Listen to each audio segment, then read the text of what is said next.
All righty, we are going to go ahead and get started. I will pass it over to our two panelists, Dave and Andrew. All right, thanks for joining us today, everyone. So obviously we have myself and Andrew, Dominique, who just kind of kicked us off there. And we have Kat from our team as well. She's gonna be helping as we go through the Q&A process, because we expect and we encourage some questions here at the end as we go through stuff. Overall, we're going to go through commercial, which in our mind entails everything from our office, medical, and then retail components. So as we go through some of these slides, a couple things to point out. One, there's kind of a slider bar on your rightish side of the screen. You can make the slides bigger or smaller on your computer. And then also there's a Q&A button at the bottom, which as we're doing this, I encourage you to put in your kind of questions now, and we'll format those and go through them all at the end, so we can address anything you have that's coming up there. But as soon as something comes to mind, just put it down in the Q&A thing, and then Kat's gonna help go through that with us as we wrap things up. So overall, Greenleaf has about 700,000 square feet of what we're calling commercial assets, and the majority of that is divided between, on a square footage basis, the majority is divided between medical and office, about 50-50. And then we have roughly 70,000 square feet of retail as well. And the retail, though, is much higher dollar per square foot in kind of set locations. If you think about a Zaxby's or some of the Dollar Generals we've done, they're all the same size. So that's the footprint that we're currently operating in. We're going to go over a couple points that are on the macro level and apply to our portfolio as a whole. Some of that for a few of you that were on the residential webinar as well. Some of that is going to be duplicated. Then we're going to touch base on things like our payment and delinquency and what a reserve looks like, and then where we see value going forwards in the market right now. All right, so let's kick off. These are the four main things that we are seeing across the board. So if we look at migration patterns, how we're using real estate that we don't live in, mostly commercial stuff, inflation, and the value of yielding assets. This last one has been of a lot of interest over the past 12 months. Yeah, well, inflation is it's something no one wants to talk about. Everybody says it's coming, but when it comes, everyone's going to say that.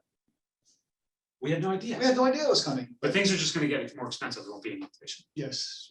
So, all right, so if we go through the migration patterns, now we touched base on this. I mean, it impacts everything really in business, and it impacted our residential segment. It also impacts our commercial segment.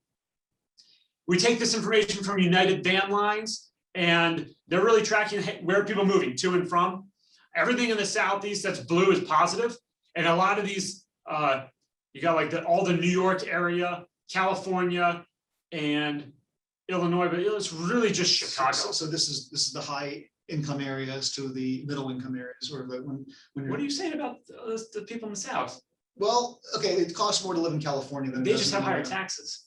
Well, it also higher taxes than a house. I'm just kidding. A 3-bedroom house costs what, $1 million in California right now? Yes, it's a little more expensive. Yes, a little more. So a lot of those people are leaving not just because of our fabulous weather, but tax bases much higher up there, and cost of living, as Andrew pointed out, is kind of crazy in a lot of those areas. So if you take tax rates, cost of living, and you say, hey, I want a better deal, you move down to the South. So everything in the South has really seen a growth in migration.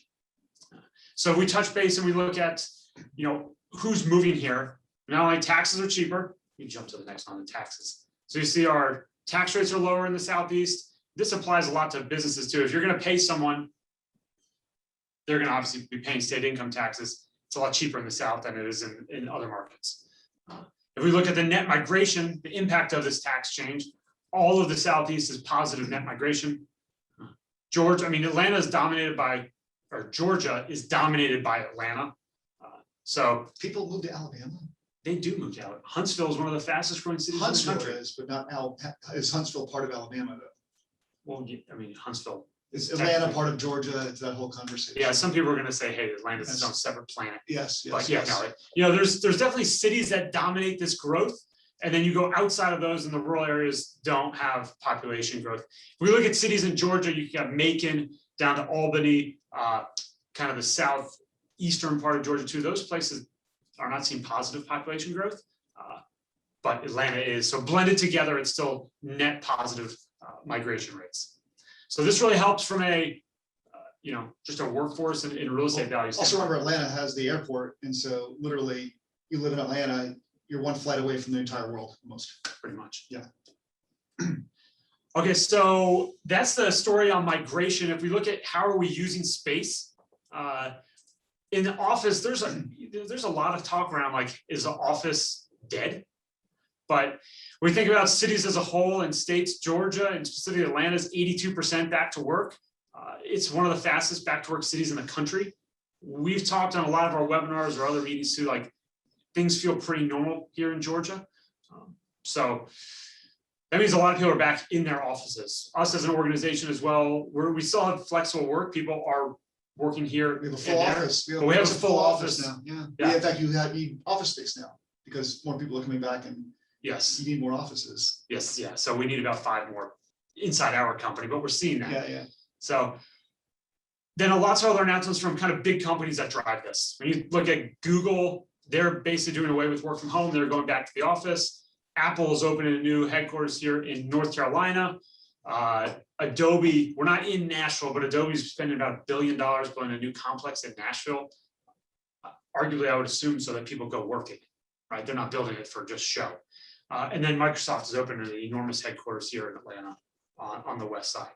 So we're seeing lots of big companies that are saying, hey, we are going back to work and it's going to stay like that. But there's going to be flexibility. It's not, it's going to be there. But if we look at, okay, office of 2022 versus office of 2019, we're not so certain there's going to be a huge difference between 2022 and 2019. Well, my wife works at a major employer in Atlanta, and they're also they have their plan right now that they're actually talking about coming back to work. And she works on a campus with 1,000+ people, and so they're actually making plans to come back to work safely. And it's also healthcare, so they're actually being safe when they come back too. So literally, the conversations are all happening. This is a major employer. Yeah, the discussion is more like, hey, we're going back. How are we going to do this? Yeah, and how do we do it safely? And yes, you're coming back to work. Yeah. So one of the things people ask us too is this conversion of basically obsolete real estate space to something else. And one stat we have here is like conversion of retail to industrial. Industrial's seeing a lot of demand right now, whereas some are saying retail isn't. We're going to go into more of what that looks like because we're not necessarily seeing that full trend. But there have only been 59 projects since 2017 that have taken a retail spot and converted it to something industrial use based. So the price points are still a little off. Stuff's not cheap enough to really go fully retro convert something. And then you want to talk about like retail sales, right? Like 14% is e-commerce. And that's really driving a lot of the gains in industrial and warehousing stuff is the fact that 14% is e-commerce. But if that grows, that obviously puts more constraints on industrial. Industrial assets right now, from what I understand in the market, I mean, that's going through a lot of cap rate compression right now because the assets are sought after, and there's just a lack of space. I mean, you don't build a new industrial facility for prime market. They're already kind of built out. Yeah, you just can't. So you're going to build it in a rural area, and then you're going to have to move people there. So it's a whole process that doesn't work sometimes. And the last part is on the medical side. This is pretty interesting. We're seeing a shift of kind of the individual, physician ownership group to either a DMO which is like a managed dental group or a private equity group or a hospital coming in and buying it. And they are much different organizations to work with as opposed to a physician-owned group. We bought recently one that's an Aspen Dental. And the cap rates that those kind of tenants command with a balance sheet behind them, they're going in the 5s versus physician owned or a kind of like, not a large balance sheet back company. Those are trading much higher cap rates. So to kind of kick off on like pricing wise and where we see things going, we keep going back and forth on this inflation discussion. So inflation, I mean, it's coming, it's on the horizon, and I've seen even there's a newspaper article, and this was the title just caught my attention. So this is literally the article: Fed holds interest rates near zero, sees faster growth and higher inflation. So they're not even hiding it from us anymore. They're saying it's coming, but when it comes, we're all going to sit here and no one told us this. Yeah, wonder what happened. We have an incredible, we have a restaurant portfolio, and every single restaurant operator I speak to, they're all short-staffed, and there's multiple issues why that's happening, but one of the issues is there's still unemployment benefits, and sometimes the unemployment benefits are competing with the actual salaries that you can get working inside of a DQ or a Zaxby's. In fact, we talked to 2 operators who cannot open their dining rooms right now because they cannot staff them. They need literally 3 people to staff their dining room, and they can't find those They people. can't find those people. So it's also a supply chain issue where all of a sudden, last year COVID shut down the supply chain, and now the supply chain has to catch up, and the supply chain also includes people. Right, yeah, and so, but demand is outpacing supply kind of everything. So not only are we printing more money, which we know leads to inflation, but we also have this demand that's outpacing supply. So you kind of have both of those things feeding each other to make all prices go up. And I know Chick-fil-A is your favorite restaurant. So are you ready for the $7 Chick-fil-A sandwich? I think my meal's like $9.85 every time I go. Yeah, but just for the Chick-fil-A sandwich, okay, your $9.85 meal is going to cost $13. They'll jack the prices of the milkshake. So you're not going to complain, but you're going to notice it. But for other people, a lot of people are going to notice that prices are definitely that $9 meal went to 12 or 13. It's noticeable, and it's going to impact a lot of people. So the workers who work at Chick-fil-A, you know who they're competing with now? They're competing with Amazon and just on like an hourly Target rate and Walmart. I think all these rates. Well, it's right there posted. Amazon, Target, and Kroger are all $15 an hour minimum wage. That's their target now. And Costco is even a $16 minimum wage. Yeah. So why am I going to work at DQ if I can go work at Costco? I mean, this was kind of a conversation starter maybe like 2-3 years ago with California saying, "Here, we're gonna have a higher minimum wage." And now this is just national. This is national level organization saying, "Hey, this is our minimum," and that's good. That has to fuel prices upward. So there's a whole conversation about minimum wage is a political thing. I think it's going to go beyond a political thing because all of these companies are just raising their minimum wage as it is, and so everybody else will be forced to raise their minimum wage. Otherwise, they're not going to get workers. Because they don't, So purely supply and demand. So and then very important in all of this is what are our assets paying, the value. The value of yield, and what does that mean on cap rates and asset prices and everything. So, what we're seeing in the retail market right now is literally the asset we bought 2 months ago at a, say, 7.4 cap. We can't touch now for in the 7s anymore. We're buying it. They're being listed in the 6, and we even saw a record. We saw a Dollar General very similar to one we would buy at a 7 cap was listed in the high 5s. So that's literally happening over the last 2 or 3 months, and so it's kind of changing what we look at. And the Dollar General, that's a very good credit organization. But it's the same thing applies to medical, office, and industrial. As we move in these tenants that have a balance sheet that back them, we're seeing pretty dramatic compression of the cap rate. So when we take, we've bought a bunch of VA medical deals, and the cap rates on those just keep coming down. Yeah, and because the credit, they're a government-backed entity, but the credit of them is so strong. Same with a hospital or the Aspen Dental that we picked up. Well, we as a company, Greenleaf as a company, we would rather have 5 Aspen Dentals rather than 5 mom and pop tenants any day of the week. Well, we'd rather buy the mom and pop tenants and have them sold to Aspen Dental so we can convert it. Correct. So we want to buy the mom and pop dental office that's been there for a while and convert it. And that applies to kind of all of the assets on this value of yield. Is when we look at it buying medical complexes, if we can get a hospital also come in there and rent space, or we're buying something that's ahead of a PE buyout or an aggregation to a larger medical group, that just brings value to the complex and will help drive down the cap rate. And just as an example of cap rates going down right now, the Panera Shopping Center that we closed on just a few months ago, literally I had a meeting with a broker 1 or 2 weeks after we bought it, and he said, "Oh yeah, already your assets appreciated $500,000 to $700,000 because we just bought it right, and literally cap rates have compressed over the past 6 months." And so good for us, good for the people involved in the Panera Shopping Center. And I didn't say this before, but inflation is not always a bad thing if you're the person holding the thing that's going through inflation. That's true. So if you're holding that house that is a $200,000 house, and then 2 years later it's worth $400,000, as long as you've got fixed rate debt. Yeah, if you got fixed rate debt, you're borrowing. Right now a lot of stuff we can borrow at below the theoretical rate of inflation. So we're borrowing current dollars at less than inflation. Yes.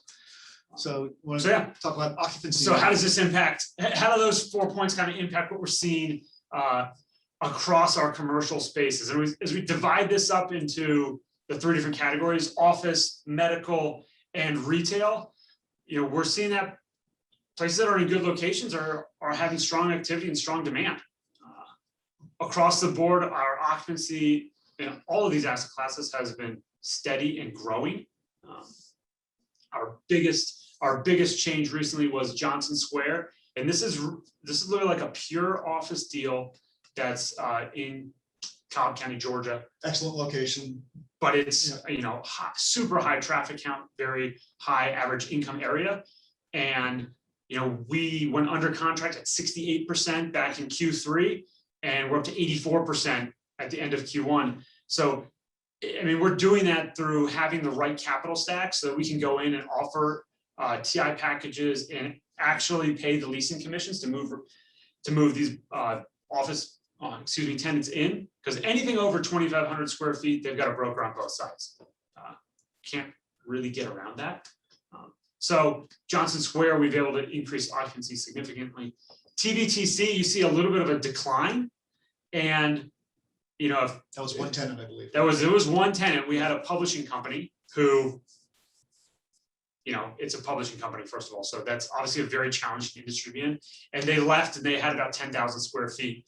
But within a month, we had one of our existing tenants that was already at TVTC basically lay claim to that 10,000 square foot space, and they're a trucking and logistics company. Oh, distribution. So, yes, so their business, and they have been in the office working the whole time, and they do not have, they work in kind of a distribution call center type setup where each person has like 3 computer screens, and you've got someone right on the other side of you. And there's a room of 100 of them. That's what you would call a COVID-resistant business. Maybe not the setting that they're operating in, but certainly the business. Actual business, yes. So so they took that 10,000 square feet and are in the process of moving into it. So we have a little bit of a decline now. 10,000 left. They took 4,000 square feet right now, and they signed for the next 6,000 square feet to expand into it. But we've got to do that TI work to get them in there. And then you see Lupton in 1500 North Graham. These are 2 buildings that are in our opportunity zone, and they're vacant. We're hoping to wrap up our renovations on them in the second quarter. But retail chart. Yep. Well, we got medical too going on. So, and medical we haven't seen any change in medical. So we've been flat occupancy all of the first quarter. Kind of as expected. The only vacant spot we have is at Parsons, which is about 4,500 square feet. Since we acquired it, it's been vacant, and we're trying to get one of the existing tenants there, which is a dental group, to expand into that space. We've had a lot of success with that model at Park Lane, Palmetto, Pediatrics. We simply took one of the current tenants and said, hey, what do you need to take this other space here? Because it's challenging to rent odd spaces in a building. yes. I don't know why they didn't, quite frankly, just have that space to begin with. So, but we expanded those tenants into that space, and now we have full occupancy within there. And for retail is exactly our business model is working. I mean, we're focusing on major branded tenants with balance sheets. We're not focusing on mom and pops, but however, we do have a few single tenant locations right now. But even those single tenant locations, the dirt is so valuable, and where they are is just such a pristine location. Yeah, great locations. Yeah, in fact, one of our tenants on Edgewood did not survive COVID, and they moved out, and we immediately replaced them with a tenant who was paying $3,000 more a month in rent. So, and they paid 3 months up front? Paid 4 months up front. 4 months up front. Yes. So yes, that was in the first quarter. Restaurant tenant moves out, a dine-in restaurant tenant moves out. Yeah, I think literally the tenant moved out on February 1st, and we had the lease signed February 11th. So it was pretty rapid turnaround. But Yeah. this is a very popular. There's a lot of bars and restaurants on the street, and it's packed on the weekend. So with a good location, it wasn't, And Grapes and Grains is right on Peachtree Industrial. You had a newspaper. There was a newspaper article about Grapes and Grains moving. Yeah, because the owner had been there for 40 plus years. Yeah. And then now we have Grapes and Grain, which is a very large wine store and distributor. And this is a great example of a value add retail play. I mean, you basically took the building, you emptied it, renovated it for this new tenant, brought in a higher quality tenant.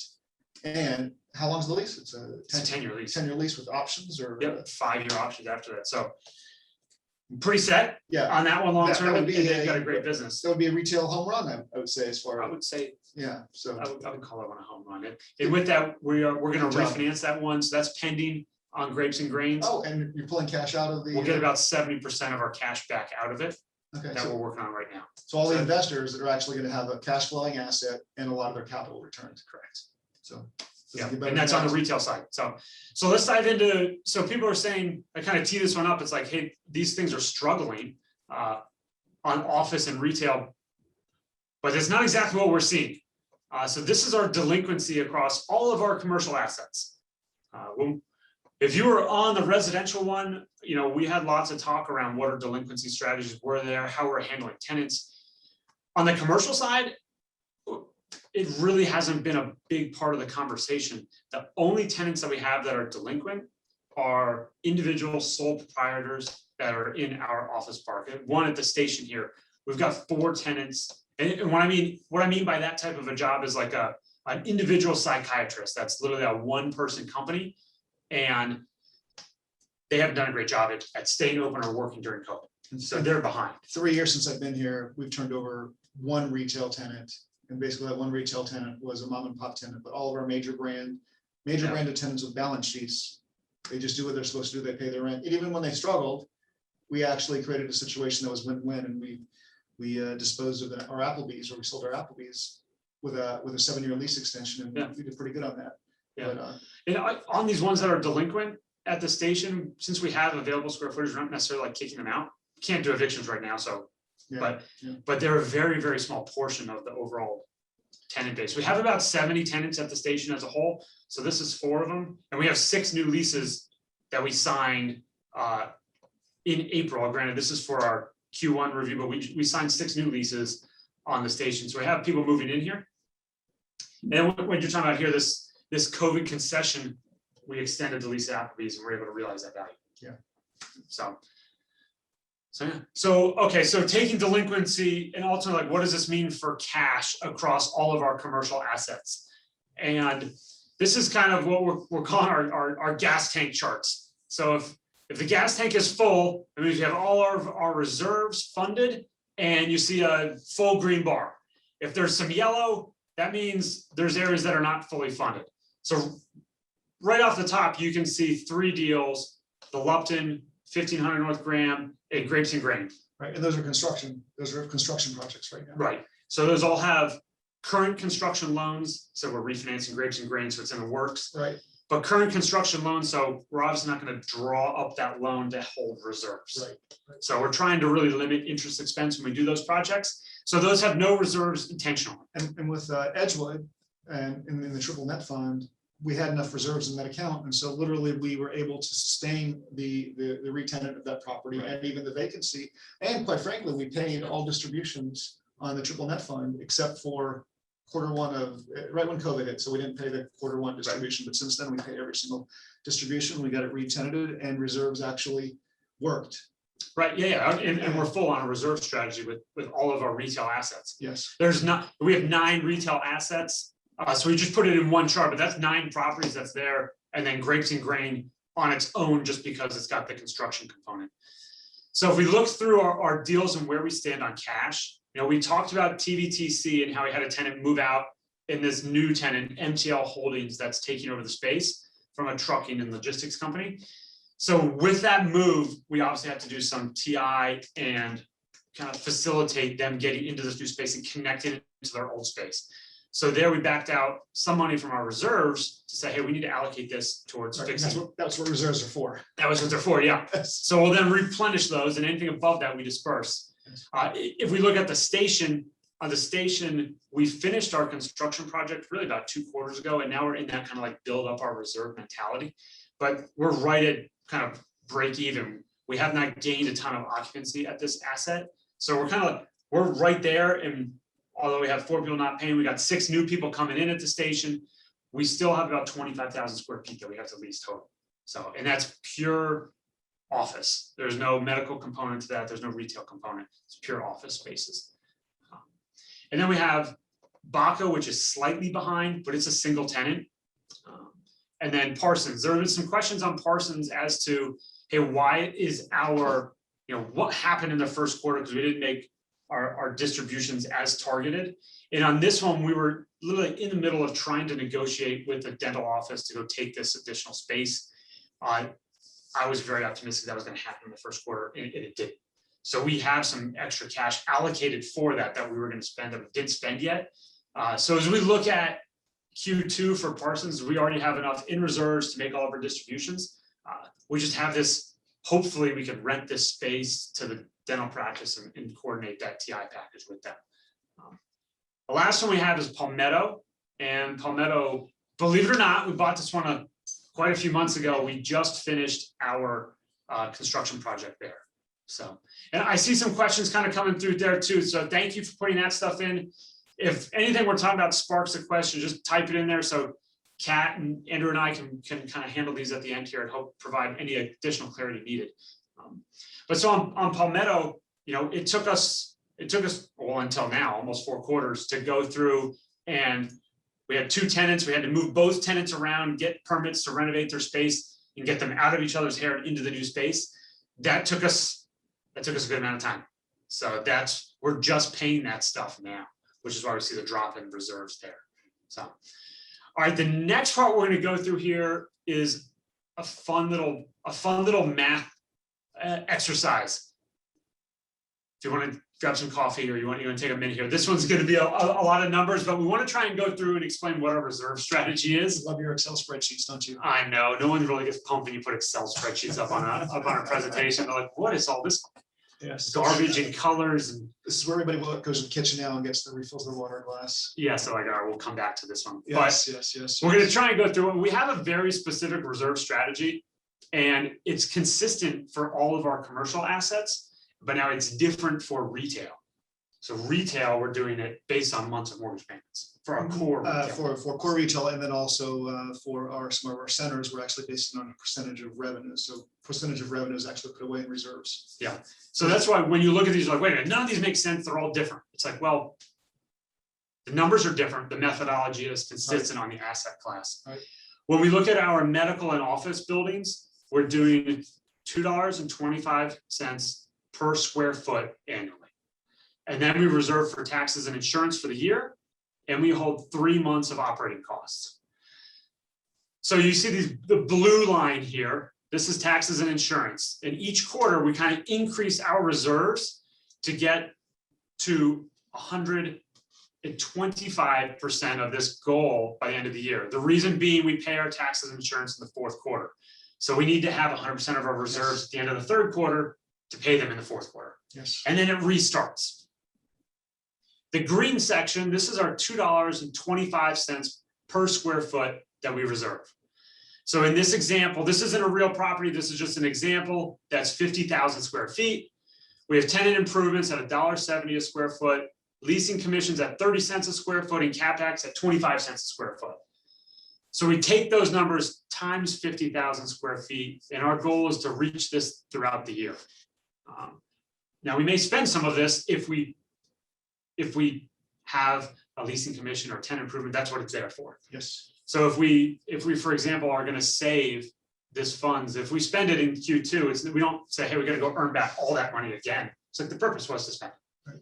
So the last part, which is just consistent across every quarter, is 3 months of operating reserves. So in this example, 3 months of operating reserves or operating spend was $50,000. So we look to have a minimum balance of $50,000 every quarter. So in total, if we add up the blue, the green, and the purple, that gets us to $211,000 in this example. On the right-hand side, we have the cash that we currently have. And we're just saying, if our cash is above $211,251, we disperse everything that's there. We know what our reserve target is for Q3, and we know what our reserve target is for Q4. We were trying to do that this quarter, but we are going to really try to provide a better outlook on future cash flows, because we know what our reserve targets are going to be, with this strategy, and we'll be able to provide a better granular picture of what we're looking like disbursement wise and cash wise on all of our assets, medical, commercial, and retail. So what does 2021 look like? Yeah, so we see lots of opportunity in 2021, and we've kind of always evolved over the years to find what is that opportunity. In general, we're looking for places that we can buy assets below replacement cost. We're going to do either operational improvements to them, physical improvements to them, or a market improvement, which we're going to go get better tenants. Right, or we're buying cash flow deals, which are a lot of the retail deals, where we're buying very stable, steady eddies. Would that be a good word? Yeah. So But we're also seeing cap rate compression in those spaces because we're yes, buying. so we're buying deals like cash flow. Meanwhile, as they're just cash flowing their normal sort of cash on cash return, they're actually appreciating in value while we're just sitting here in a chair.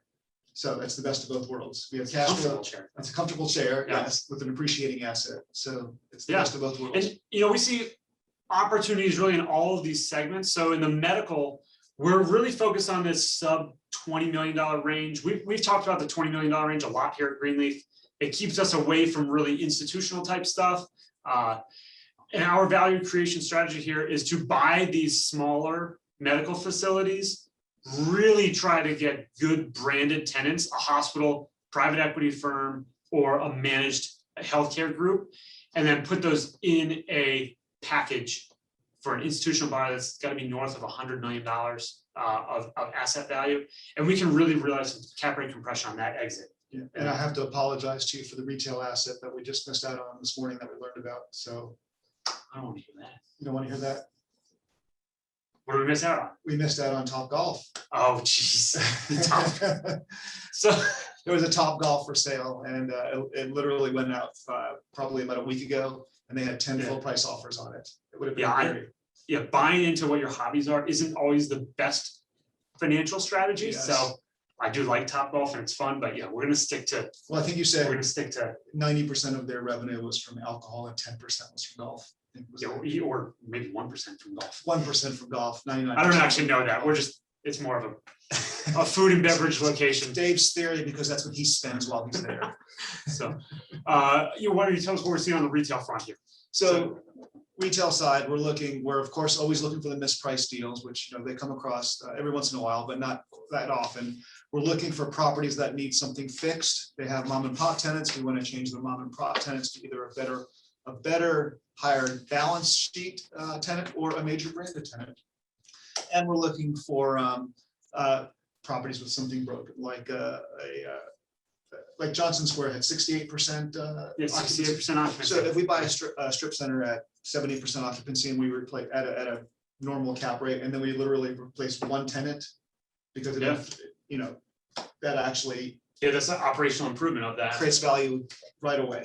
And so we're looking for retail assets with opportunities, and we're also focusing on, although we're looking to fix something, we're also looking at cash flow deals, because a lot of us are strictly looking for, we're not looking for a deal that we buy and then 3 years later we get a check. We're looking for just stable cash flow. And so that's actually what we're focusing on for retail. And then office wise as well, many of we're vertically integrated at Greenleaf here. So we have the investment side. We do all of our own physical and operational management. And then we have the construction component as well that's doing the majority of our renovation work. So we try and buy assets that we know how to operate and we can be kind of that driver of operational efficiency. In the office space, we're predominantly buying mid-level, more suburban locations. These are easier to maintain. We have flexibility in kind of how we're doing capital improvements and maintenance teams. So we can flex in and out of these buildings pretty easily and execute maintenance there. Well, don't forget about your model too. When you're buying an office complex that could be 25% medical, if you convert it to 50% medical, you've just created some value right there. Because it's a more desirable tenant right now. Yeah, certainly. So we're looking at an opportunity to capture higher cap rates right now in the market because the people are perceived that there's more risk. But we can buy stuff and work at leasing it and converting it to better tenants and doing the physical improvements needed to get that. You want to buy the assets now that people are afraid of buying now, but they're gonna be, go through. a We know recovery that year. we can actually execute on Yes, fixing these things and getting better. and in a year, people are gonna be kicking themselves that they didn't know, we didn't buy that, we should have Yeah. bought that, Hopefully. yes, hopefully. And the last part that we have on here is this industrial kind of flex component. We really see this as an opportunity where it's stuff that we've kind of come across as our team is always out there looking for opportunities. And we have found a couple owners in this space where they own an asset, they don't have a huge capital stack behind them. So they can't really go make improvements or drive rents, or they're just like happy that someone's there. And we're finding deals where the current rates are 50 or 60% of market. And what that means is normally like rent rates in the $5 to $6 range, but the market is 10 or 11 in the industrial space. And it's quite honest, the same single story brick kind of garden layout type of building, which is what our bread and butter is, that we can go in and make the improvements needed and get those higher rents in that space.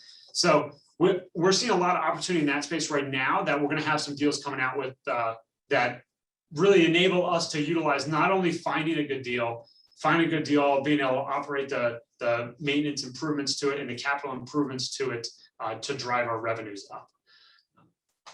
So yeah, so if we take a look at, hey, what does this look like in 2021? What are these types of assets? A couple of things that we have coming up right now are, if you look at, we have this office retail deal that's also in Cobb County, right by Johnson Square. We like that simply because the location is so good that we're seeing great occupancy and rents being paid there. My brother-in-law and I were texting about the office deal literally last night. He's actually leases space there, and he said it's a he does? Yeah, he leases space there. So we need to make sure he's on the list to do it more. Yes.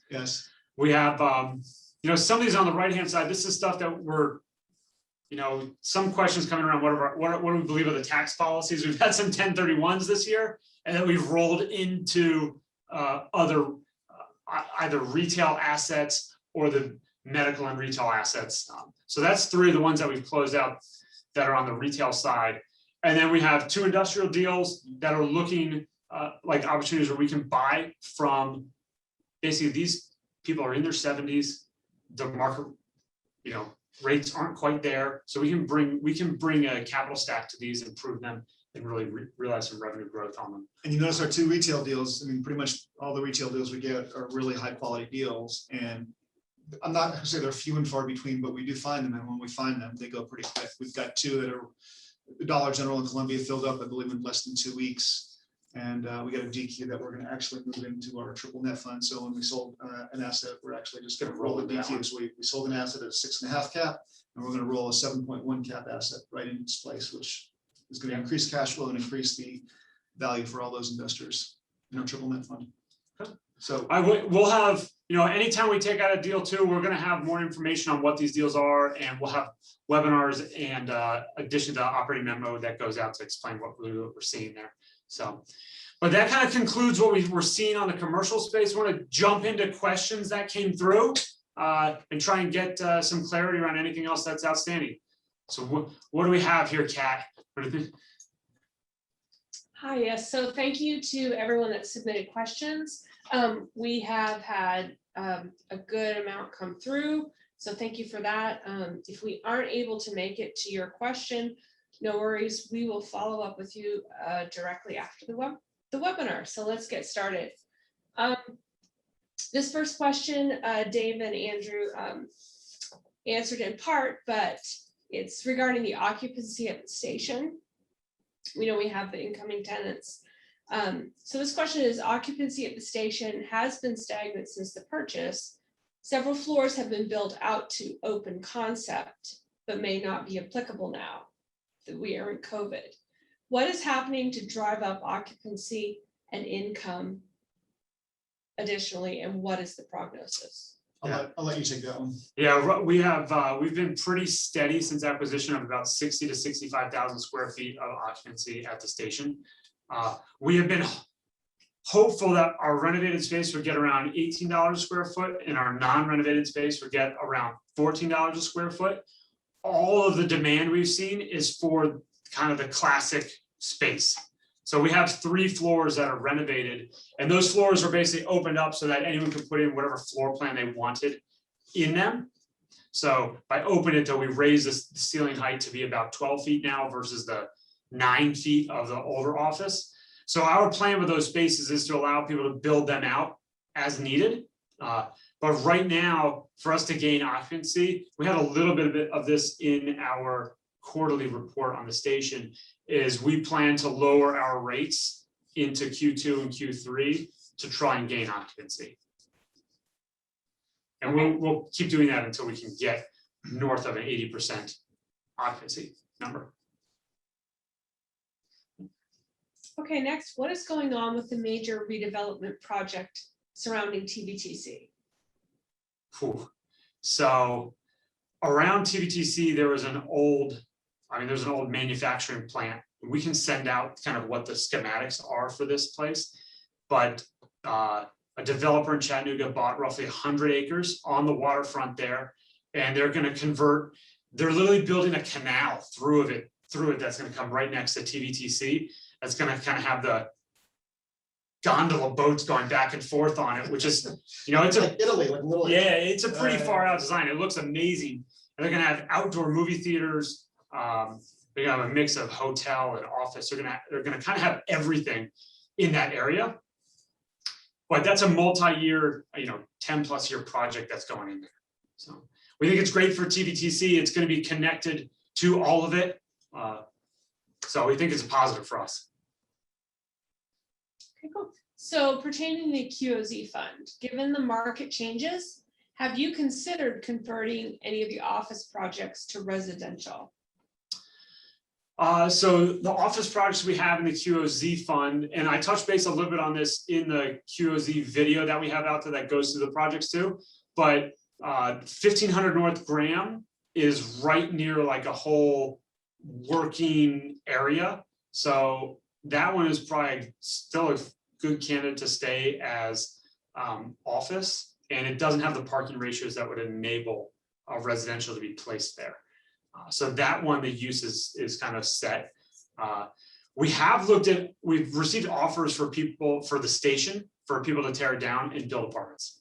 So that's been on the table. None of those have kind of hit the numbers that we need, but that doesn't say that, hey, that could be in the cards. And then the Lupton, is really, it's open floor plans right now, and we actually have it studded out so that you could add bathrooms and sinks and everything into specific suites, because right now it's just one open floor for an office. We had that in case an office tenant wanted to add something. So in theory, we could turn those into apartments, but it's right next to the main courthouse, and they're building a new federal courthouse in the coming years right across the street from it. So it's a pretty good option for where you're going to have an office. Just an idea, but have you thought about building a canal through the station? We've got a river that turns into a canal sometimes. That might be a draw. So in short, it would be pretty hard to convert to residential without a significant cost change. I think we have better odds of reducing our rental rates, specifically at something like the station, to gain occupancy and cash flow versus a full redevelopment of it.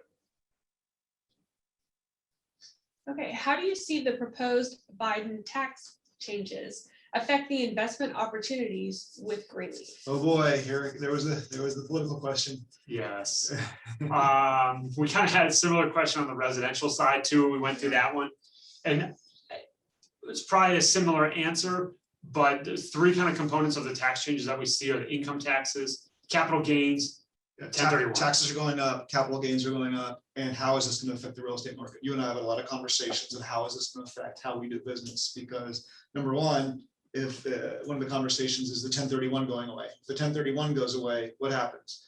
Well, no one's going to want to sell anything anymore, but the stuff that's sold is going to be higher value because fewer things are being sold. And for us, it changes supply and demand. yeah, it does change supply and demand. And what does that look like for us? So if you're holding real estate, you're probably okay, but if you're buying and selling and trading, you really have to Yeah, look. you're gonna have, it's gonna be trickier on the tax front for that. But Yeah. I'm guessing all of this stuff really won't take place until 2022. So we should have 2021 for a lot of people to prepare financially for tax changes. And what I'm thinking that means is by the fourth quarter, we're gonna have a lot of people looking to exit assets at a known tax rate versus a future unknown tax rate, hopefully providing a good amount of buying opportunity Right. because there'll be more supply of sale than demand in the fourth quarter. And my hope are gonna be, are baby steps. So no big changes, just take baby steps. If you want to generate more tax revenue, take a baby step. Don't reinvent the entire process. You know, We'll see. we'll see what happens. Yeah. Yeah, we do believe that there's gonna be additional supply of sales that we can purchase. But then also being creative on opportunity zones are a good way to defer 1031 gains until 2026. So those could come into play more if we're looking at sales in 2022 and beyond. Okay, the practice of working at home may lead to decreased occupancy of many office buildings. Some of that empty space may be converted to condos or rental units. If so, how do you expect it to impact the demand for rental units or potential rents? So rent, I guess it's twofold as we look at converting spaces. We put that comment up there about the retail going to industrial, or even office going to residential, or hotels going to residential. And kind of the cost structure of all these assets is very different. So it's hard to take a high cost asset, spend lots more money on it to convert to something else, then your basis is kind of out of whack with competition.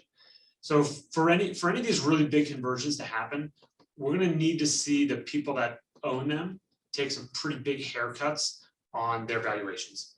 I don't know if there's a lot of pressure to do that right now. I think even in the hotel space, there haven't been like, hey, a mass foreclosure of hotels and converting to other assets, even though they had auctions that dipped down to 1% during COVID. So I just don't see them doing massive redevelopment of asset types. Don't forget too, with the station, you have, I mean, apartment developers come to you and say, hey, we want to just buy this. But when there's a building and an operating business on a piece of land, the land value is never going to match the actual business value operating on the land. And so in order for that to happen, you're going to have to operate I don't even know what to give, a dumpy barbecue restaurant in the middle of Midtown next to high rises. That may be arguably the land value is more than the business, but it's going to be all certain, it's going to be location based. Where are you sourcing most of your data that you're using? That's a lot of that's a lot of places. The retail versus industrial and kind of the usage stuff, most of that comes from CBRE. They on kind of how deals are flowing and what it looks like, CBRE they're a little bit bigger than Greenleaf, not a lot, but they've got a great amount of information just from loans that they've done to assets that they sold to stuff that they operate. So they have their quarterly and city specific reports are pretty fantastic. Well, there's also basic data that we're for retail. We're just looking at basic data, demographics, traffic counts, square footage, price per square foot, and then we're also going to start to add foot traffic data, which is something we're talking about. Yeah, on the retail side, we've got some interesting data use that we're applying, where we're taking an aggregate score for retail centers to determine what is a kind of a right side of the bell curve or less risky asset when we aggregate same store visits on a daily basis. So if one store has 200 people coming per day and another one only has 100 people per day, obviously only 200 is going to do better. So there's a couple of companies that provide location specific data, and we use population growth data, which is population.us, and location, or the individual foot traffic is from two groups called Placer AI and Unicast that provide that information. And out of all of our business verticals that we are in Greenleaf, I think retail is pretty much the most analytical. We have the most data before we make a decision. The most readily available. So literally, we're probably looking at, I think it's literally 20 data points that a retail property goes through before we actually make a decision of investigating further. And we literally, of course, we've done this together. We literally line up our retail assets on a spreadsheet, and we look at best scoring to not so best scoring, and we always focus on the top of the chart as far as finding the best scoring properties in our with our data. So arguably, like if a property has 20,000 vehicles per day versus 10,000 vehicles per day? Do we want to buy the 20,000 vehicles per day property or the 10,000 vehicles per day property? Those are the type of value decisions we're making. CoStar has a lot of data, but everyone has that data. That data is ubiquitous, so everyone's seeing it. And now we're going into It's part kind of two of this. helpful, but we're trying to find more specific Yes. data. So we're going into the data that other people don't have now. And so we're trying to make our decisions with that. Any other goodies? Yeah, looks like we have time for about one more. This was touched on, but I've seen the question come in several versions. So it's, where do you see rental rates going in the future? It's residential, business, office, Commercial. commercial rental rates up would be my guess. It's a mix, it's for specific spaces that's in the right location, demand is still very strong. But if we're gonna go to specifically office that's in a undesirable location or a submarket that just doesn't have a lot of growth or demand, those rates are gonna really struggle. But these are not the assets we focus on. Hopefully we don't buy those. Yeah, we're But- focusing on assets with high growth areas, high vehicle counts, the demographics or the income demographics that match the business. So That's why we like those deals in Cobb, just because there's Yeah. the population, the demographics that are there are so good comparatively to others. well, if the median household income in Cobb County is high, there's still not going to be a Captain D's in that neighborhood, although I would still go to it, but a lot of other people won't. You seek them out. Yes. So, We don't. the demand, which really turns into pricing for the commercial stuff, is going to be very sub-market specific, is what we're assuming. Thank you, Kat. Okay. Sure. So we just want to thank you for submitting your questions today. Again, if we did not have time to get to yours, we will be sure to follow up with you. Want to thank our hosts, Dave and Andrew, for sharing their thoughts. The webinar is recorded and you will receive a link tomorrow by the end of business. This concludes our webinar and we appreciate you joining us today. Bye, everyone. All right. Thank you very much, everyone. Thanks. Bye. Have a good rest of the day. Yeah, it's your brother, wasn't it? Paul Mendel. He operates in that complex. It's pretty cool. We're still recording.